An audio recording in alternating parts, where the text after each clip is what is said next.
ਲੈ ਵੀ ਦੋਸਤੋ ਸੱਜਣੋ ਤੇ ਬੇਲੀਓ ਅਸਲਾਮ ਵਾਲੇਕੁਮ।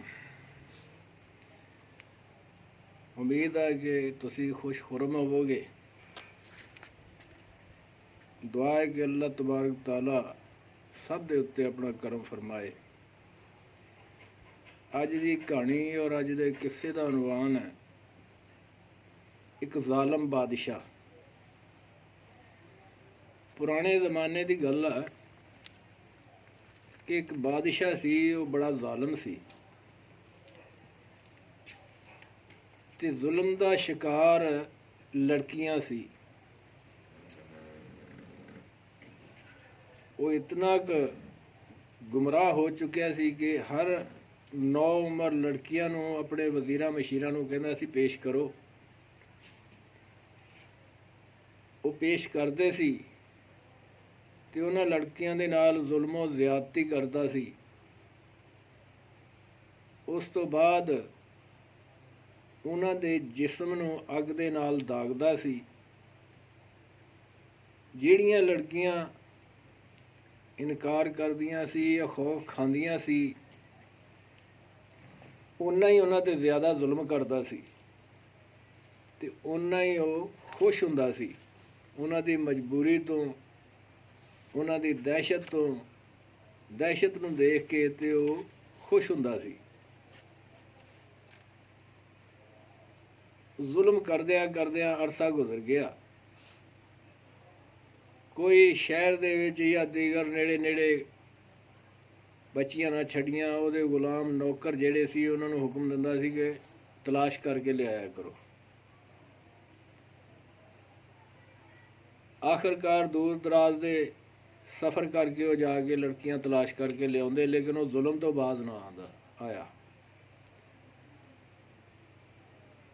ਕਾਫਲੇ ਜਾਂਦੇ ਹੁੰਦੇ ਸੀ ਉਹਦੇ ਮੁਲਕ ਦੇ ਵਿੱਚ ਦੀ, ਤੇ ਉਹ ਵੀ ਲੋਕ ਦੂਰ ਤੱਕ ਜਦੋਂ ਚਰਚਾ ਹੋ ਗਿਆ ਨਾ ਕਿ ਜ਼ਾਲਮ ਬਾਦਸ਼ਾਹ ਬੜਾ ਜ਼ੁਲਮ ਕਰਦਾ ਹੈ, ਤੇ ਉਹ ਲੋਕ ਔਰਤਾਂ ਨੂੰ, ਬੱਚੀਆਂ ਨੂੰ ਨਾਲ ਲੈ ਕੇ ਜਾਣੋਂ ਹਟ ਗਏ।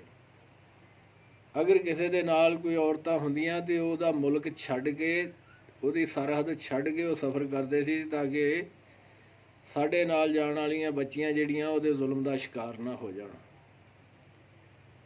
ਕਿਉਂਕਿ ਬਹੁਤ ਖੌਫ ਖਾਂਦੇ ਸੀ ਉਹਦੇ ਤੋਂ।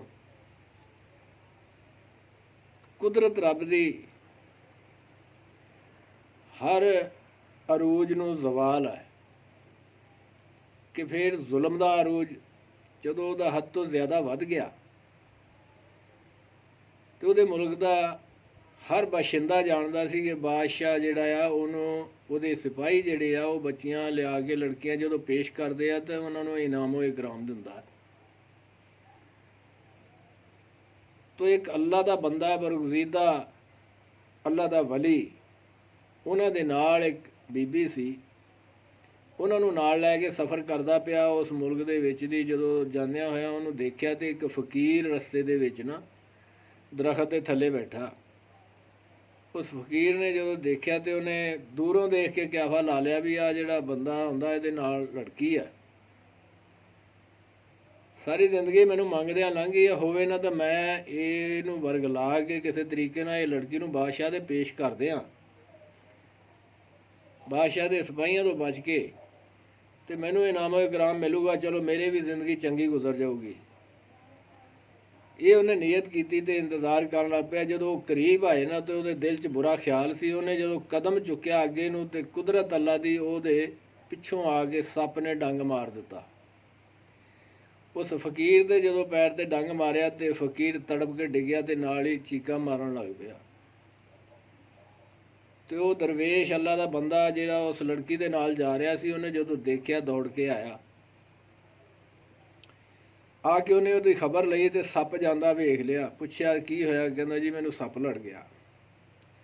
ਉਸ ਅੱਲਾ ਦੇ ਬੰਦੇ ਨੇ ਕੋਈ ਕਲਾਮ ਪੜ੍ਹੀ, ਪੜ੍ਹ ਕੇ ਤੇ ਲੱਭ ਲਾਇਆ ਜਿੱਥੇ ਉਹਦੇ ਸੱਪ ਨੇ ਡੰਗ ਮਾਰਿਆ ਸੀ, ਉਸ ਜਗ੍ਹਾ 'ਤੇ ਜਦੋਂ ਲੱਭ ਲਾਇਆ ਤੇ ਉਹਨੂੰ ਸਕੂਨ ਹੋ ਗਿਆ। ਉਸੇ ਟਾਈਮ ਹੀ ਉਹਨੂੰ ਆਰਾਮ ਆ ਗਿਆ। ਜਦੋਂ ਆਰਾਮ ਆਇਆ ਤੇ ਉਹਦੇ ਦਿਲ ਦੀ ਦੁਨੀਆ ਬਦਲੀ। ਉਹਨੇ ਕਿਹਾ ਵੀ ਬੰਦੇ ਖੁਦਾ ਦੇ, ਅਗਰ ਇਹ ਨਾ ਹੁੰਦਾ ਤੇ ਮੈਂ ਇੱਥੇ ਮਰ ਜਾਣਾ ਸੀ, ਮੇਰੀ ਮਦਦ ਕਿਹਨੇ ਕਰਨੀ ਸੀ?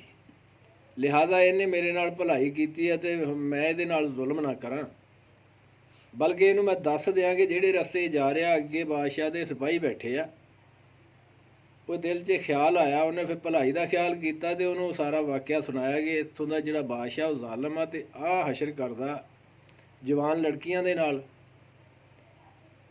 ਲਿਹਾਜ਼ਾ ਤੂੰ ਅੱਲਾ ਦੇ ਬੰਦਿਆ ਤੇਰੇ ਨਾਲ ਜਵਾਨ ਲੜਕੀ ਆ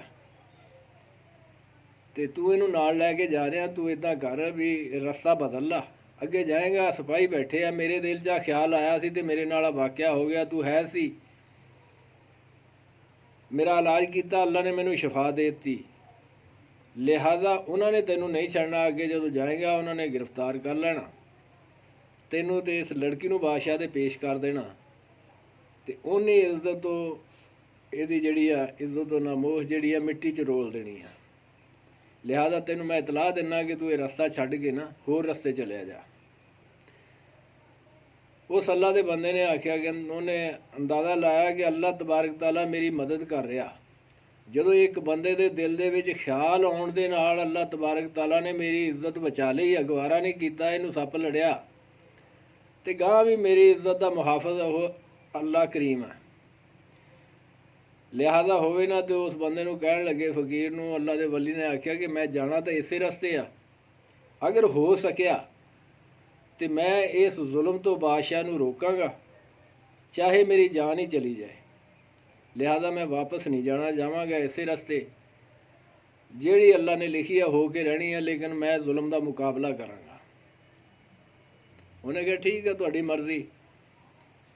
ਉਹ ਅੱਗੇ ਸਫ਼ਰ ਕਰਦੇ ਗਏ ਤੇ ਅੱਗੇ ਸਿਪਾਹੀ ਬੈਠੇ ਸੀ ਬਾਦਸ਼ਾਹ ਦੇ, ਉਹਨਾਂ ਨੇ ਕਿੱਸਾ ਮੁਖਤਸਰ ਕੇ ਉਹਨਾਂ ਨੂੰ ਘੇਰਿਆ, ਘੇਰ ਕੇ ਗ੍ਰਿਫਤਾਰ ਕਰਕੇ ਲੈ ਗਏ। ਉਸ ਲੜਕੀ ਨੂੰ ਮਹੱਲ ਦੇ ਅੰਦਰ ਲੈ ਗਏ, ਉਹ ਜਿਹੜਾ ਬੰਦਾ ਸੀ ਨਾਲ ਉਹ ਬਾਹਰ ਰਹਿ ਗਿਆ। ਉਸਨੇ ਜਦੋਂ ਅੰਦਰ ਜਾਣ ਦੀ ਕੋਸ਼ਿਸ਼ ਕੀਤੀ ਤੇ ਸਿਪਾਹੀਆਂ ਨੇ ਉੱਥੋਂ ਦੇ ਜਲਾਦਾਂ ਨੇ ਵਾਰਨਿੰਗ ਦੇ ਦਿੱਤੀ ਕਿ ਬਾਹਰ ਚਲਾ ਜਾ ਵਰਨਾ ਤੈਨੂੰ ਮਾਰ ਦਿੱਤਾ ਜਾਏਗਾ, ਤੂੰ ਮਹੱਲ ਦੇ ਅੰਦਰ ਨਹੀਂ ਆ ਸਕਦਾ। ਉਸ ਅੱਲਾ ਦੇ ਬੰਦੇ ਨੇ ਸਬਰ ਕੀਤਾ, ਬਾਹਰ ਨਿਕਲਿਆ, ਬਾਹਰ ਜਾ ਕੇ ਉਹਨੇ ਕਾਬੇ ਦੀ ਤਰਫ ਮੂੰਹ ਕੀਤਾ, ਨਫਲ ਨਮਾਜ਼ ਨੀਤ ਦਿੱਤੀ, ਨਫਲ ਪੜ੍ਹ ਕੇ ਤੇ ਅੱਲਾ ਦੀ ਬਾਰਗਾਹ 'ਚ ਦੁਆ ਕਰਦਾ, ਯਾ ਬਾਰੀ ਤਾਲਾ ਤੂੰ ਹੀ ਇੱਜ਼ਤਾਂ ਦਾ ਮੁਹਾਫਿਜ਼ ਆ, ਅੱਜ ਤੱਕ ਤੂੰ ਹੀ ਇੱਜ਼ਤਾਂ ਦਿੱਤੀਆਂ ਨੇ ਤੇ ਤੇਰੇ ਹੁਕਮ ਨਾਲ ਹੀ ਮੈਂ ਸਫ਼ਰ ਸ਼ੁਰੂ ਕੀਤਾ, ਤੇਰੇ ਹੁਕਮ ਨਾਲ ਹੀ ਮੰਜ਼ਿਲ 'ਤੇ ਪਹੁੰਚਣਾ, ਤੇਰੀ ਅਤਾ ਤੋਂ ਬਗੈਰ ਪੱਤਾ ਨਹੀਂ ਹਿਲਦਾ, ਲਿਹਾਜ਼ਾ ਮੈਂ ਆਪਣੇ ਭੈਣ ਦੀ ਇੱਜ਼ਤ ਜਿਹੜੀ ਹੈ ਨਾ ਉਹਨੂੰ ਤੇਰੇ ਸਪੁਰਦ ਕਰਦਾ, ਲਿਹਾਜ਼ਾ ਹਫਾਜ਼ਤ ਤੂੰ ਹੀ ਕਰਨਾ, ਤੂੰ ਹੀ ਹਾਮੀ ਨਾਸਰ ਆ। ਉੱਥੇ ਦੁਆਵਾਂ ਮੰਗਣ ਲੱਗ ਪਿਆ ਅੱਲਾ ਦੀ ਬਾਰਗਾਹ ਦੇ ਵਿੱਚ, ਅੱਲਾ ਦੇ ਅਮਾਨ ਕਰ ਦਿੱਤੀ। ਉਹਨੇ ਇਬਾਦਤ ਨਾ ਛੱਡੀ, ਉੱਥੇ ਇਬਾਦਤ ਕਰਦਾ ਰਿਹਾ। ਉਸ ਲੜਕੀ ਨਾਲ ਮਾਜਰਾ ਕੀ ਪੇਸ਼ ਹੋਇਆ, ਜਦੋਂ ਵਜ਼ੀਰ ਅੰਦਰ ਲੈ ਕੇ ਗਏ ਉਹਨਾਂ ਨੇ ਬਾਦਸ਼ਾਹ ਦੀਆਂ ਗੋਲੀਆਂ ਦੇ ਸਪੁਰਦ ਕਰ ਦਿੱਤੀ, ਉਹਨਾਂ ਨੇ ਨਲਾਇਆ ਧਲਾਇਆ, ਪਿਸ਼ਾਕ ਪਵਾਈ, ਪਵਾ ਕੇ ਤਿਆਰ ਕਰਕੇ ਤੇ ਉਹਨੂੰ ਬਾਦਸ਼ਾਹ ਦੇ ਪੇਸ਼ ਕਰ ਦਿੱਤਾ। ਜਿਸ ਟਾਈਮ ਬਾਦਸ਼ਾਹ ਨੇ ਦੇਖਿਆ ਉਸ ਲੜਕੀ ਨੂੰ ਤੇ ਦੇਖਦਾ ਹੀ ਹੈਰਾਨ ਪਰੇਸ਼ਾਨ ਹੋ ਗਿਆ, ਲੇਕਿਨ ਉਹ ਲੜਕੀ ਬਾਦਸ਼ਾਹ ਨੂੰ ਦੇਖ ਕੇ ਕੰਬਣ ਲੱਗ ਗਈ, ਖੌਫ ਖਾ ਗਈ। ਜਦੋਂ ਬਾਦਸ਼ਾਹ ਹੈਰਾਨ ਪਰੇਸ਼ਾਨ ਉਹਨਾਂ ਦਾ ਹੁਸਨ ਦੇਖ ਕੇ ਹੋਇਆ ਵੀ ਐਡੀ ਹੁਸੀਨ ਤਾਂ ਮੈਂ ਲੜਕੀ ਅੱਜ ਤੱਕ ਦੇਖੀ ਕੋਈ ਨਹੀਂ। ਬਾਦਸ਼ਾਹ ਨੇ ਕੋਸ਼ਿਸ਼ ਕੀਤੀ ਉਹਨੂੰ ਹੱਥ ਲਾਉਣ ਦੀ, ਜਦੋਂ ਅੱਗੇ ਵਧਿਆ ਤੇ ਉਹ ਜਿੰਨਾ ਕੁ ਉਹਦਾ ਜਿਸਮ ਜਾਂ ਹੱਥ ਅੱਗੇ ਵਧਿਆ ਸੀ ਉੱਥੇ ਰੁਕ ਗਿਆ। ਅੱਲਾ ਤਬਾਰਕ ਤਾਲਾ ਨੇ ਉਹਦੇ ਵਜੂਦ ਨੂੰ ਪੱਥਰ ਦਾ ਬਣਾ ਦਿੱਤਾ, ਲੇਕਿਨ ਦੋ ਚੀਜ਼ਾਂ ਉਹਦੀਆਂ ਹਰਕਤ ਕਰਦੀਆਂ ਰਹੀਆਂ, ਉਹਦੀ ਨਜ਼ਰ ਤੇ ਉਹਦੀ ਜ਼ਬਾਨ, ਉਹ ਦੋਨੇ ਚੀਜ਼ਾਂ ਕੰਮ ਕਰਦੀਆਂ ਨੇ। ਬਾਕੀ ਜਿਸਮ ਜਿਹੜਾ ਸੀ ਉਹ ਇਸ ਤਰ੍ਹਾਂ ਅਕੜ ਗਿਆ ਕਿ ਜਿਸ ਤਰ੍ਹਾਂ ਪੱਥਰ ਦਾ ਹੁੰਦਾ, ਉਹ ਹਰਕਤ ਨਾ ਕਰ ਸਕੇ। ਬੜਾ ਪਰੇਸ਼ਾਨ ਹੋਇਆ। ਉਹਨੂੰ ਕਹਿੰਦਾ ਬੰਦੀ ਖੁਦਾ ਦੀ ਤੂੰ ਮੇਰੇ ਨਾਲ ਇਹ ਕੀ ਕੀਤਾ? ਉਹ ਕਹਿੰਦੀ ਇਹ ਬਾਦਸ਼ਾਹ ਇਹ ਮੈਂ ਨਹੀਂ ਕੀਤਾ, ਲਿਹਾਜ਼ਾ ਇਹ ਤੇਰੇ ਕੀਤੇ ਦੀ ਸਜ਼ਾ ਤੈਨੂੰ ਮਿਲਦੀ ਹੈ। ਤੂੰ ਗਲਤ ਨਜ਼ਰ ਰੱਖੀ ਆ, ਗਲਤ ਨਜ਼ਰ ਦੇ ਨਾਲ ਮੇਰੀ ਤਰਫ ਹੱਥ ਵਧਾਉਣ ਦੀ ਕੋਸ਼ਿਸ਼ ਕੀਤੀ ਹੈ। ਮੈਂ ਆਪਣੇ ਆਪ ਨੂੰ ਅੱਲਾ ਦੇ ਸਪੁਰਦ ਕੀਤਾ ਹੋਇਆ, ਲਿਹਾਜ਼ਾ ਤੂੰ ਬੁਰੀ ਨੀਅਤ ਨਾਲ ਹੱਥ ਵਧਾਏ ਆ ਮੇਰੇ ਅੱਲਾ ਨੂੰ, ਮੇਰੇ ਅੱਲਾ ਨੇ ਗਵਾਰਾ ਨਹੀਂ ਕੀਤਾ ਕਿ ਅਮਾਨਤ ਦੇ ਵਿੱਚ ਖਿਆਨਤ ਕੀਤੀ ਜਾਏ। तो बादशाह बड़ा परेशान होया, उन्हें इल्तजा की कि तू मैनू एक बार ठीक कर दे, दोबारा मैं इहो जिहा काम नहीं करता। माफ़िया मंगनियां शुरू कीतियां। उस लड़की ने अल्लाह की बारगाह दुआ की, या बारी ताला ये तौबा करनी चाहुंदा, इहनूं माफ़ कर दे। उहदा जिस्म हरकत करन लग पिया। ਉਹ ਪਹਿਲੀ ਹਾਲਤ 'ਚ ਜਦੋਂ ਠੀਕ ਹੋਇਆ ਫਿਰ ਨੀਅਤ 'ਚ ਫਤੂਰ ਆਇਆ, ਸ਼ੈਤਾਨ ਨੇ ਵਾਰ ਕੀਤਾ, ਦੁਬਾਰਾ ਫਿਰ ਅੱਗੇ ਵਧਿਆ।